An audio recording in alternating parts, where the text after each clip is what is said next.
Daar is 'n stelling wat ek lief is om te maak en ek wil hê jy moet vandag weer daaraan dink. Life is not happening to you. Life is responding to you.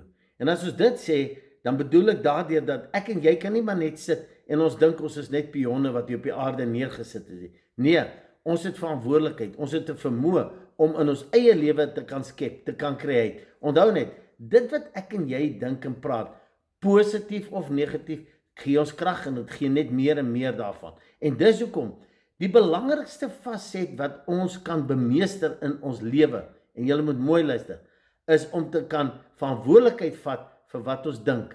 Dink wat jy dink. Want elke keer as jy besig is met 'n gedagte, moet jy weet, dis 'n bestelvorm wat jy uitstuur in hierdie universe, en wat jy saai, sal jy maai. Dit wat jy uitstuur, sal jy kry. So jy kies jou gesindheid, jy kies waarmee jy besig hou. Ja, daar is uitdagings, maar ek en jy kies altyd ons gesindheid.